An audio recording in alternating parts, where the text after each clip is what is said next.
So, this is the OnePlus Nord CE 5G. It's not the follow-up of the original Nord, it's a new core edition category that OnePlus forms with this new phone. I had the chance to check this out for technicnews.net and this is my review. So, the design and workmanship. The Nord CE is very much based on the design of the Nord, and I mean that in a positive way. I really liked the design of the Nord last year. The biggest point of criticism for me was the double punch hole, and this has been reduced to just one sensor in the Nord CE, so yeah, I like that. My sample is in blue void, and this blue is slightly purple on the side, which gives it a futuristic look. The build quality is again good.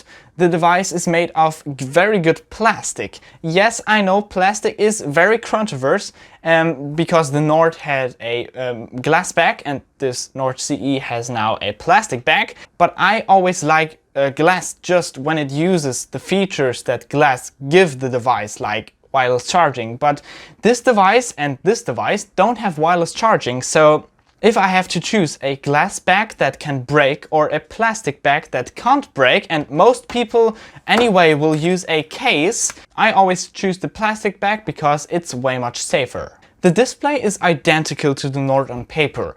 6.43-inch Full HD Plus AMOLED panel with a 90 Hz refresh rate. And are there any differences to the Nord in everyday use? No, the displays are identical. On one hand, that's good because the Nord display last year was very good too, but on the other hand, there are companies like Xiaomi offering 120Hz AMOLED Full HD Plus for a way cheaper price. But I will address that Xiaomi thing in the conclusion anyway. In general, the display is great. No individual pixels are visible, black levers are very good thanks to OLED technology, and the maximum brightness is surprisingly bright for a mid-range device. Hardware. The OnePlus Nord CE does not adopt the Snapdragon 675G from the Nord, but comes with the Snapdragon 750G. Is that bad? Nope. The processor is on par with the 765G in benchmarks and performs just well in everyday use. The only differences are on paper. Yes, the 765G has a better GPU and is made in 7nm instead of 8, but you're not going to notice that in everyday use. It's basically the same SoC. Apps as well as games run smoothly, and together with 12GB of RAM of my review device, they only had to reload in exceptional cases. Of course, it's still a difference if you use a flagship SoC instead of a mid-range SoC, and of course with 8 or 12GB of RAM, but for the most people, I would say 95%, they won't notice the difference because they are just using apps like WhatsApp, Twitter, Instagram, Snapchat, and they're not going to make a Snapdragon 8 CPU sweat. The storage in my review sample is large enough. It has 265GB. The other configuration has 128GB. But before Google Photos got paid, I said there's no big difference. Just use Google Photos, upload all your stuff, and you're fine with 128GB. But now, where I have to think twice what to upload because it counts against my storage, I would say, and there's no external SD card in here, I would say if you take a lot of photos, I would stick with the 265GB model, but if you don't take a lot of photos, just some days, you're fine with 128GB. So the Nord CE takes the good stuff from the Nord, but what does it miss? So first of all, the Nord CE has no alert slider. OnePlus, this is your trademark. It basically marks every device. It makes the experience using a OnePlus device different from every freaking other company. But unfortunately, OnePlus didn't install this on the Nord CE. But I hope they'll bring it back for the Nord 2, which should come very soon. Surprisingly, the 3.5mm headphone jack makes its comeback in the Nord CE. I think a lot of people who don't want to use TWS headphones will love this, so yeah, OnePlus brought it back. I don't use it that much, but I know there are a lot of people who still want to use normal headphones and they are going to love that. but there are still two things I'm missing here. So first of all, there's still just a mono speaker, and I don't like that, because when I watch a lot of movies on a good display, and this has a good display, I want to have great sound. This mono speaker is still fine, it's not that bad, but I would love to see stereo speakers in a Nord device. The second thing is the vibration motor. This was very good on the Nord. I loved typing on this, but after 2 days I deactivated it on the Nord CE because the vibration motor is bad. It feels cheap and it's not good to write on it.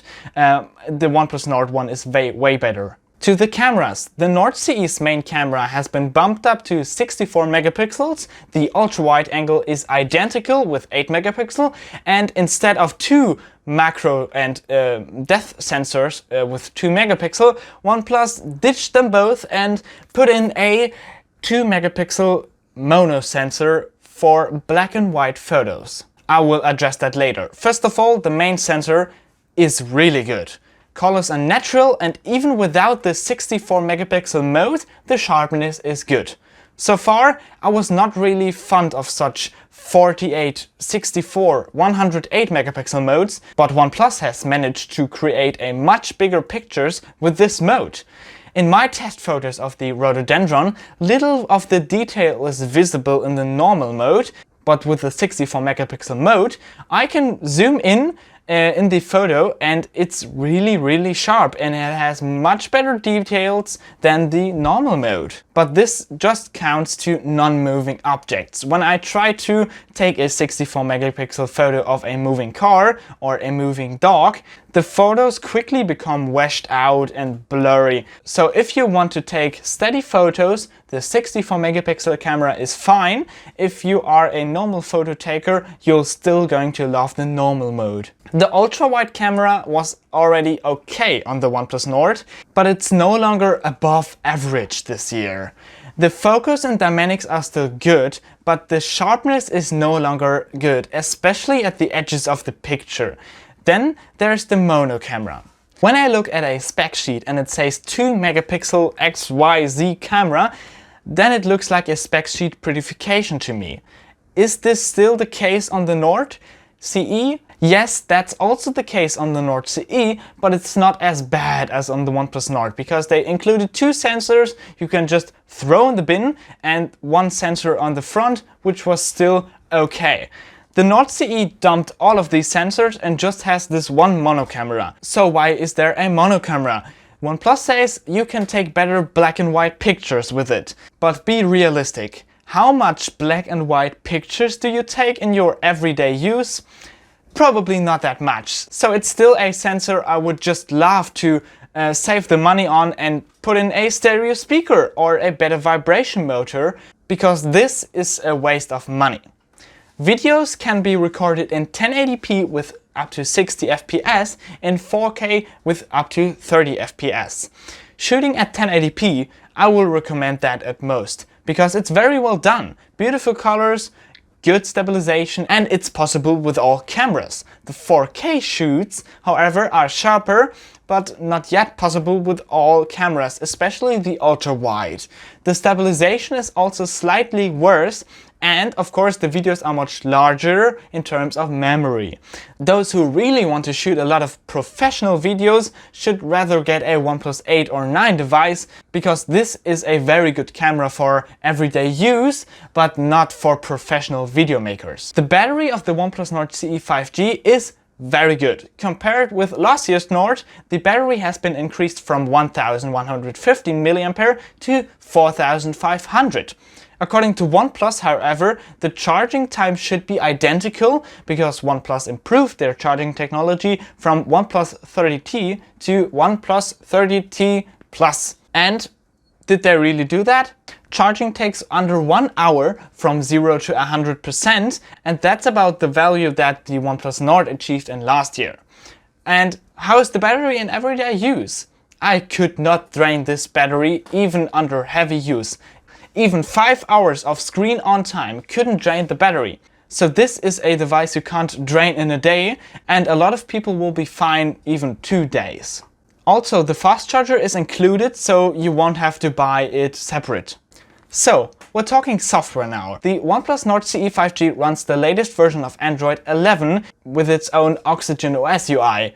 However, this will be replaced by Android 12 in a couple of months, so August, September. However, OnePlus promises 2 years of software upgrades and 3 years of security updates, which is very important because software upgrades are becoming more and more important in a time of a lot of e-waste. And the Nord, however, gets only Android 12. And because the prices of these devices are very much the same now, this is very good to know that the CE gets one more upgrade, and because the hardware is basically the same. But talking about Oxygen OS, it's very hot debated. Some love it and some don't like it.